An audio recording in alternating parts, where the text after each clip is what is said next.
Welcome to Onivia, League of Legends highlights. These are the best highlights from today's LCK matchup. Well, so is Peanut, who is now in the enemy jungle, making friends with that. There is a Lee Sin that is coming on over to see what Zekka's doing, but Zekka can move on towards his teammate. There's the dash in, and he just gets first blood. Sponge might be able to kill Zekka here, and he will, but that's first blood and an assist going over to moments where maybe Satan attack them, but he's still walking into the river. Pleta here, you can see Delight rotating up. Rascal comes down as well, Root Collar comes in. There is no arrow available from Viper. Delight not really the target that they want to go for, as the Eclipse is now down. And it looks like after no grubs have actually been taken yet, and Hanwha Esports do take hold of the area, and an equalizer is up and available. First grub goes over to Peanut. Now the equalizer is going to stop the retreat from DRX, as Viper does need to use the cleanse, but Pleta is just dead, and they're utilizing these brushes so beautifully. The Flame Spitter, oh god, the culling, and Rascal has to flash away. Still, Satab goes in, gets a lot of damage, but he doesn't quite have enough. Deadly Flourish comes down, Q connects from Sponge, and he isn't going to be able to stay there to lock that one down. Only one grub goes to Hanwha Esports, and a couple picked up here by DRX. Oh man, if Hardak had ult there, that's like prime Jinnle opportunity. Unfortunately, still level 5, doesn't get a chance to clean up that one, but so many low health bars on Hanwha Esports. Okay, Rascal. He's going to get flashed on here by Delight. And Rascal now moving the wrong direction and will just be destroyed. There he goes. Well, Doran picks up that kill. That's kind of cheating because it wasn't a 1v1. So, yeah, and Satab actually does so much in this fight. Zones Viper completely, we're not going to see more. In the meantime, you've got Satab connecting a Sigil of Malice here. He's now taking the tree for a walk, and I don't think the Trigger Seed's going to be enough there. That is a kill going over to Satab and DRX. This is going better than game one. Like, yeah, they don't even do anything. They're just chilling. Well, I mean, they are doing things. We just don't really know what they're doing when they're just having conversations with each other, not moving. As Daisy is now going to get involved in this team fight. Arrow going to connect. Pulverize is onto the Jhin as Puddock. He does have the barrier, but I don't know whether that's going to be enough to save him here, as Viper has everything stacked up. Sponge trying to get in there, and the Deadly Flourish comes down, but it's avoided by Viper. Trigger Seed comes in. The kick is good, but not good enough.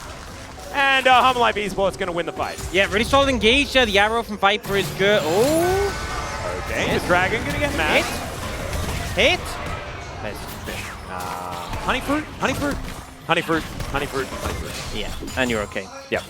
A lot of nice lead there from Hanwha, as first streak looking to be claimed here by Sponge very comfortably. Hanwha Esports just not willing to risk it. They do have a 1,000 gold lead. It's going to be mitigated, I think, by few of these stats come. Yeah. You know, it's one for O then in that fight. You know, we count Daisy. As Peanut not going to be able to make friends of these, but Delight is going to come in. The Root Collar working out really nicely. The kick not going to get Delight over the wall, but Sponge is going to be able to get out as Satab's in trouble. Arrow sails through. The Deadly Flourish. The curtains have been called, and Peanut, he is not going to make a visit towards Sponge there, and that will be the fight disengaged. All right, Rascal's in the bottom lane as well. Get a little bit of help from Shelly to take down this outer turret. And it looks like Hanwha Esports just don't really care about this Dragon that will be taken here by Sponge. Next one going to be a Chemtech Soul. Oh, sorry, that's on me, because I told you not to worry about it. It's going to be a Cloud Drake, and then let your guard down. And that's so rough for DRX. Yeah. They have 2 dragons in the bag, and then it's Chemtech. So it's a bit of a tragedy, not really consequential. So outer turret will be falling down here, thanks to, in part, the 4 grubs that Hanwha Esports put together. And Rascal is going to do his best to try and answer on the top side of the map. So 2 turrets to 1 will be the trade towards the end, as Zekka is once again moving in. There's the dash out, culling. Ooh, gets the flash. Good arrow position there from Viper. And oh, did Zekka lose health? I didn't notice, says Peanut. As the Solar Flare comes down, Pleta with the Eclipse doing a decent amount of work here. But once again, the passive is going to get procced from Satab. It's going to be harder and harder for him to distort his way in. And this is inner turret falling down at 19.5 minutes. That's a pretty fast pace, but getting rid of these structures and opening 20 minutes, that a team with 280 carries and Ivan shields keep everyone healthy could just Baron if you commit too heavily bot side. Here for DRX to make a fight happen. Banana Brush control has been taken. as Zeka gets himself a blue buff for the team. And the curtains have been called. Arrow's going to sail in, and it connects. The equalizer's down as well. Drake will be secured by DRX, but Daisy gets the 3-man knock-up. Look at those mechanics from the NPC. You love to see it. As Sponge will be taken down there as well. Puddock at 100 health. Not going to be sticking around for any fight, and it's the jungle. I don't think they're even too worried about Soul Point going on over to DRX. This outer turret could be a little bit of a problem if DRX are able to get back into the game, but I have a feeling that the shutout starts now. I'm not sold on it yet, but, you know, I'm not sure how much of that is down to the pick. Yeah, how much of it is I'm down not to going the to player. blame the Corki for this one, as that is a big old teleport flank, but who's flanking who right now? All right, Arrow is going to come down as Satap almost distorts into it. That was almost an incredibly sick play as the equalizer comes down. It's just going to be a warning as Zeka's going to cancel the culling. That wasn't great. Rascal's in the mid lane, Corki. And Hanwha Esports have some buffed up minions that are just moving down bot side, and Doran has come back. Space race, right? I mean, well, curtains are being called here as Delight tanks up the first one. Daisy eats a chain. There's the pulverize onto Pleta. And Viper is just raining the autos in. Did they take damage? The answer is no, because Redemption exists. Satap down to 50%, and this inhibitor turret is just more than destroyed. Rascal, I think he's given up on the base race. It was so close. Yeah, no, it was close. He's going to be Stop doing it. Yeah, not what it's about. The arrow is going to sail through Daisy. Connects onto the Jin. Oh no! Again, Puddock is just not allowed to play the game. I'm imagining it here. His name is Psyduck in Korean, guys. And he just went, and he died. That's what happened. I just feel like this game is just a looming death for DRX, you know. It's feeling like it as Daisy dashes forward. Massive pulverize. Special delivery, but Sponge is able to at least get a cute little kickback. The wallets are too heavy, though. There is nothing that's going to stop Hanwha Esports from taking down this inhibitor. And they may just win the game right here. Baron or no, they are ready to go home. And Daisy getting to work on the first Nexus turret. Curtain's getting cold here as Peanut relatively low. Doran will be executed, but now not a lot left in the tank, and Viper is raining hell down upon them. Rascal, 50% health in the tank for him. And Hanwha punishing when you've got a Baron on the mind. This game is pretty doomed, though, but I do have a fun fact. Oh, Daisy!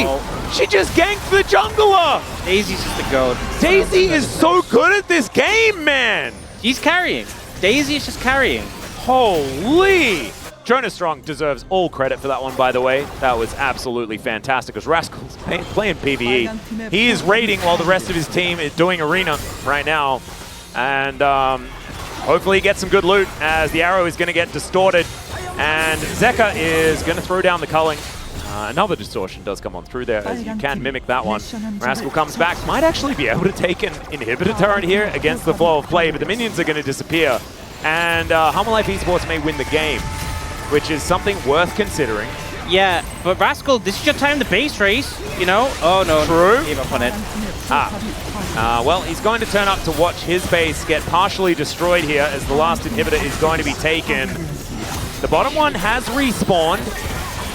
And, you know, the Baron was sort of taken as an afterthought. You didn't even really notice when that one went down, but I think it was just after Sponge died. As we're going to check out Satap going in, trying to kill Zeka. It's not going to work because look at those heals. And the shielding that is coming on through here. First Nexus turret does go down. The next one is not exactly healthy. And there's a massive pulverize once again from Delight. Give this guy any engaged support and he's going to look like an absolute god. As Viper raining these autos down, Puddock is going to be forced onto the fountain. And Viper can't go against a fountain laser, as it turns out. And the Nexus now exposed. Hanwha Esports distracted by this Corki that is trying to run back and take down the inhibitor turret that he'd gotten to work on. And Hanwha Esports. These were the best highlights from today's LCK matchup. Click that subscribe button faster than Ramus can say, Okay. See you on the next one.